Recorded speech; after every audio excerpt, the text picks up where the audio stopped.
Só queria ler um texto aqui, um texto no livro de Atos dos Apóstolos, no capítulo 6, versículo 2, que diz o seguinte, Atos 6, 2,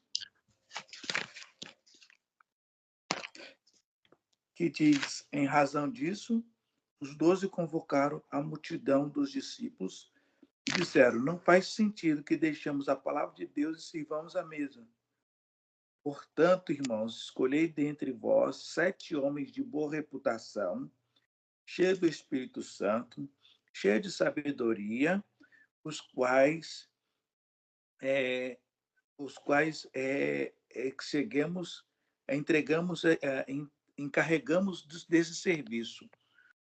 Queridos, é interessante esse texto, e eu estava meditando no domingo sobre esse texto, e me pus a pensar, né?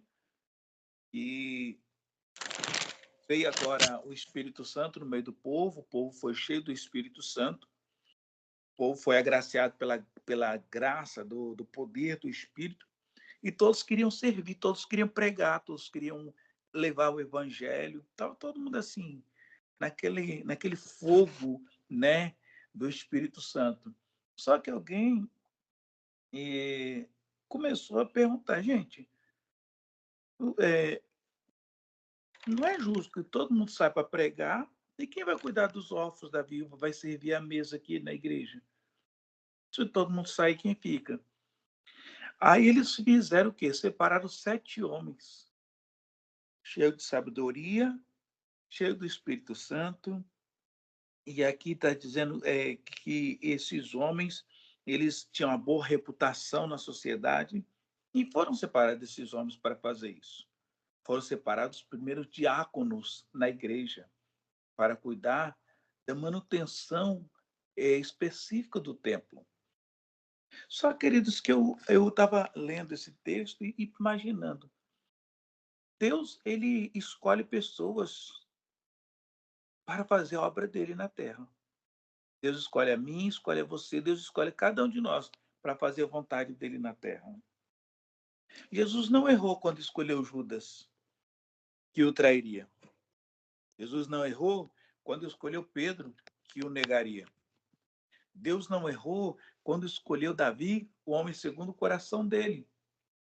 Deus não errou quando chamou Elias para ser profeta. E nós começamos a ver, queridos, que Judas traiu, Pedro negou, Davi, ele cai em prostituição com a mulher dos seus melhores soldados, Elias se refugia numa caverna. Cada um desses que Deus chamou e que Jesus separou, cada um teve os seus problemas, as suas mazelas.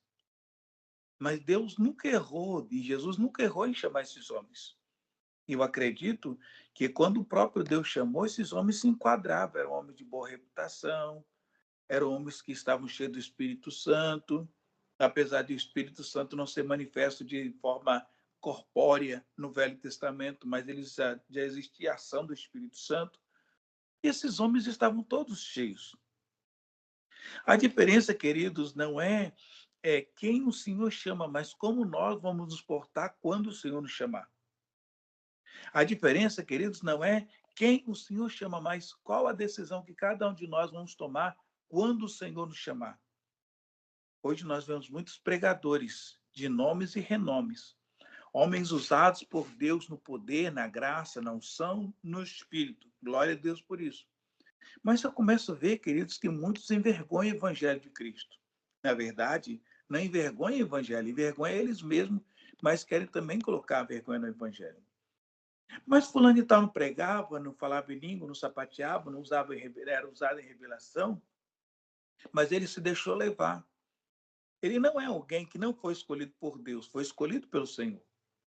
Mas pisou, vamos usar essa expressão, desculpa pela expressão que eu vou usar, mas pisou na bola, errou com Deus. E nós vamos ver, queridos, nesse capítulo 6 aqui, do livro de Atos, que dentre esses 7 homens estava aqui, ó, uns homens de boa reputação. Estava aqui, ó, elegeram Estevão, o versículo 5, elegeram Estevão, homem cheio de fé e do Espírito Santo, Filipe, Procópio, Nicanor, Timão, Parcemas, Nicolau, o prosélito. E aí, queridos, eu estava olhando sobre esses homens que foram separados. Dentre eles, teve um diácono aqui que me chamou muita atenção. Esse diácono aqui, chamado Nicolau. Ele era judeu e era convertido ao cristianismo. E ele foi escolhido para ser um diácono em Jerusalém. Só, queridos, que nós vamos ver em Apocalipse falando sobre este homem, que era cheio de sabedoria, cheio do Espírito Santo, e era um homem que tinha boa reputação. Mas eu não sei se os irmãos atentaram para isso. Lá em Apocalipse, quando João escreve a igreja, a carta às 7 igrejas, a primeira igreja que ele escreve é a igreja de Éfeso. E é interessante, queridos, que o texto vai dizer o seguinte, no livro de Apocalipse, vou ler rápido para não tomar muito tempo, mas eu preciso compartilhar com os irmãos algo que Deus ministrou no meu coração.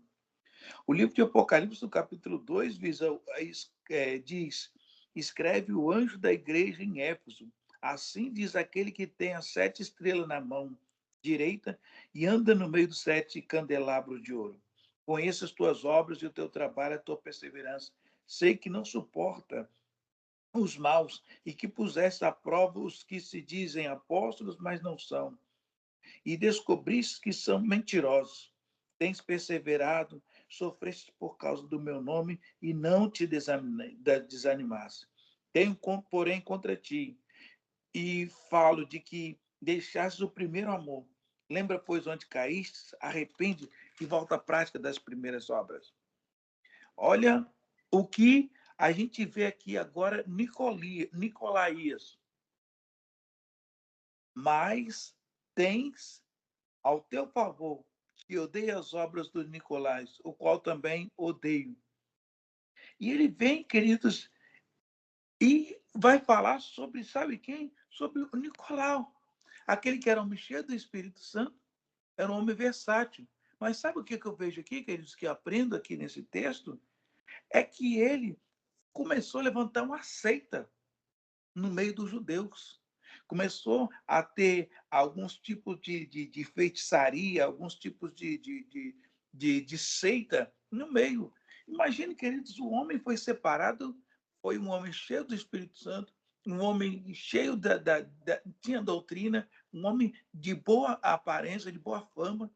Ninguém tinha nada para falar mal dele, mas lá na frente ele levanta uma seita. Ele agora começa a levantar uma nova religião. O Senhor, queridos, nos chamou para fazer diferença num século totalmente conturbado. Nos chamou para mudar a história de muitas pessoas. Mas se nós não quisermos mudar a nossa própria história, nós nunca vamos mudar a história de ninguém. Eu só posso dar a alguém aquilo que eu tenho. Se eu der a alguém aquilo que eu não tenho, eu estou roubando. Isso é roubo, não é entrega. E nós precisamos entender, queridos, que cada um de nós fomos chamados pelo Senhor, separados pelo Senhor, fomos comissionados pelo Senhor. E é importante que nós entendamos uma coisa: assim como esses homens do passado que foram separados por Deus e que erraram, nós somos sujeitos a errar. Precisamos ver, queridos, e começar a analisar a nossa vida. Quando João escreve a carta para a igreja de Éfeso, ele está dizendo o seguinte: olha, vocês têm boa fama, vocês trabalham, vocês servem, mas vocês perderam o primeiro amor. Vocês abriram mão, vocês esqueceram. Lembra, pois, onde vocês caíram, volta e arrepende. Eles eram pessoas que trabalhavam na igreja, a igreja de Éfeso, eram pessoas que foram chamadas por Deus, eram pessoas que serviam na igreja, mas não serviam a Deus, serviam o templo, mas não serviam ao Senhor. Queridos, o Senhor não nos chamou para servir apenas no templo, o Senhor nos chamou para servir primeiro a Ele e depois no templo. O Senhor nos chamou primeiro para ser servos dele, depois diácono na igreja. O Senhor nos chamou primeiro para nós estarmos aos pés dele, depois servirmos a comunidade. Não adianta nós queremos servir a comunidade sem antes servir ao Deus da comunidade. Não adianta nós queremos servir o povo sem antes servir ao Deus do povo. O que trazia tristeza ao coração de Deus é quando o povo se voltava contra Deus, servindo a outros deuses. É quando o povo se voltava contra Deus, tentando idolatrar o homem. Deus nunca aceitou isso. E muitas das vezes, queridos, nós estamos assim, nós vivemos situações assim. Estamos servindo na igreja, servindo na obra, fazendo evangelismo, fazendo missões, orando, participando do ciclo de oração, mas não estamos servindo a Deus. Não temos tempo para Deus, não temos tempo para orar, não temos tempo para estar diante de Deus. Servir no altar é muito bom, mas o meu serviço começa dentro da minha casa, com a minha família. O meu serviço começa no meu quarto, em secreto com Deus. Quando eu estou cheio e pleno de Deus, eu vou levar esse evangelho para as outras pessoas.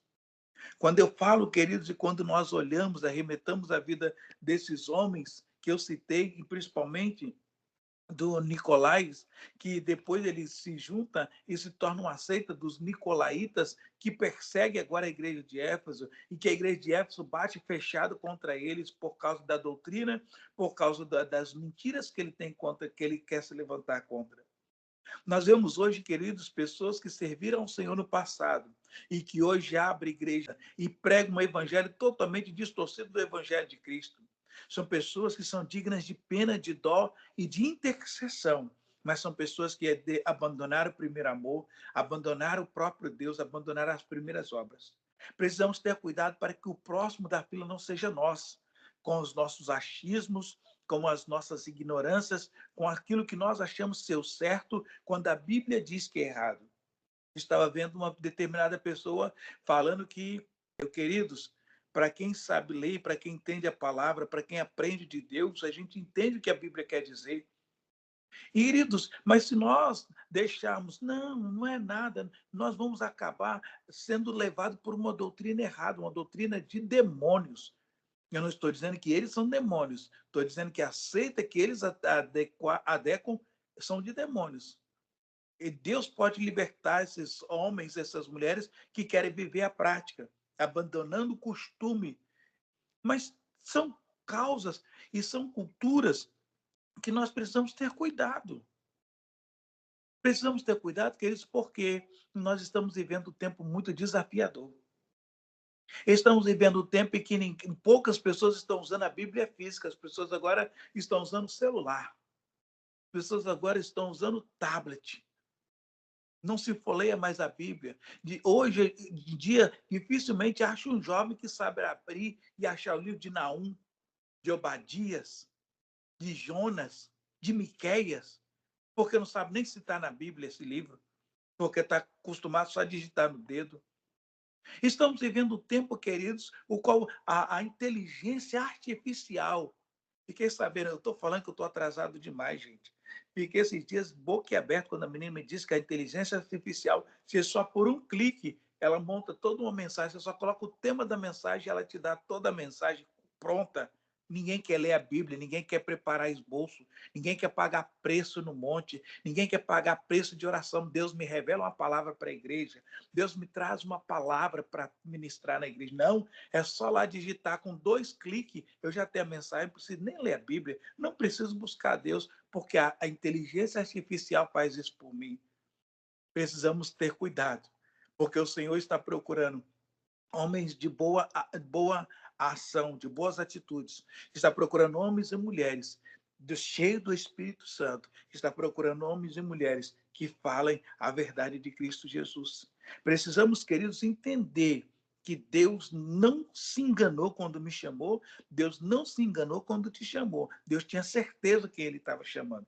Agora, nós nos enganamos com as coisas do mundo. E a Bíblia diz que ninguém que está militando com o Senhor se embaraça com as coisas do mundo. Se nós estamos andando com o Senhor, nada vai nos embaraçar. Nenhuma coisa do mundo vai nos embaraçar, porque nós estamos andando com Cristo, estamos andando com Deus, estamos andando com o Senhor. Ah, pastor, me fizeram a promessa ou a proposta tal. Irmãos, independente da proposta que alguém te fez, a proposta de Deus é maior, porque existe um propósito dentro da proposta de Deus. Existe um projeto dentro da proposta de Deus. E Deus vai nos levar para um novo e vivo caminho. Hoje eu estava ministrando aqui e estava falando sobre que nós fomos criados para ser eterno. Nós fomos criados para ser eterno. Ou eternamente no céu ou no inferno, mas fomos criados para ser eterno. E Deus está contando conosco na terra, para nós sermos exemplos. Homens hábeis, homens, e como eu digo homens e mulheres, cheios da graça de Deus, né? Como eram separados na época, de boa reputação, cheio do Espírito Santo e cheio de sabedoria. Boa reputação, cheio do Espírito Santo, cheio de sabedoria. Eu não vou ser cheio do Espírito Santo lendo ou pegando mensagens prontas. Eu não vou ser cheio do Espírito Santo simplesmente mastigando, aliás, só engolindo aquilo que alguém mastigou. Eu vou ser cheio do Espírito Santo quando eu abrir a Bíblia e começar a comer da palavra que o Senhor tem para mim. Que Deus, queridos, nos encha, nos permita experimentar a bondade, a fidelidade, o amor dele para com as nossas vidas. Você tem a oportunidade hoje de servir a Deus de qualquer jeito ou da forma qual a palavra, a Bíblia Sagrada nos ensina. Nós somos livres para servir a Deus, mas também viremos colher fruto dessas escolhas que nós fizemos. Eu só peço aos irmãos, olhe o exemplo dessas pessoas, mas não siga o exemplo delas. Todos nós temos um telhado de vidro. Todos nós estamos sujeitos a cair no fracasso das drogas, no fracasso das bebidas, no fracasso do sexo ilícito, da prostituição, da traição. Todos nós. Nós precisamos orar pedindo a Deus, Senhor, dá-me um coração igual ao teu, um coração disposto a obedecer, um coração disposto a se render, um coração disposto a obedecer todos os seus preceitos, os seus estatutos, a sua vontade. Nós não somos escravos, nós não somos marionete, nós somos livres, mas ele nos convida a servir a ele com retidão. Por isso que ele diz para a mulher, ali na beira do poço de Jacó, na herdade de Sicar, no livro de João, no capítulo 4, os verdadeiros adoradores adorarão o Pai em espírito e em verdade. E Deus procura, e ele continua dizendo, e Deus procura tais que o adorem. E o Senhor encontre em nós verdadeiros adoradores. Quando ninguém estiver vendo nós dentro do nosso quarto orando, quando ninguém estiver vendo nós folheando e lendo a palavra, quando ninguém estiver vendo nós falando com Deus, que Ele possa nos ver, que nós não estamos por estrelismo, nós não estamos porque o fulano, o ciclano está vendo, mas nós estamos porque nós o amamos e queremos estar mais perto de Deus. Cuidado com a inteligência artificial. Cuidado com a inteligência artificial. Eu tive uma aula desse negócio ontem, fiquei até com medo. Falei, oh, meu Deus do céu, vou baixar esse troço no meu celular, não, porque daqui a pouco até eu estou pregando com a inteligência artificial e esquecendo do Deus transubstancial que faz as coisas grandes nas nossas vidas. Então, queridos, muito cuidado. Daqui uns dias tem ceia com esses negócios, tem pregação, tem culto, e tomara que a vigília online não entre nessa também. Vigília online artificial, não. Nós temos que ser vivos, transformados. Amém, queridos?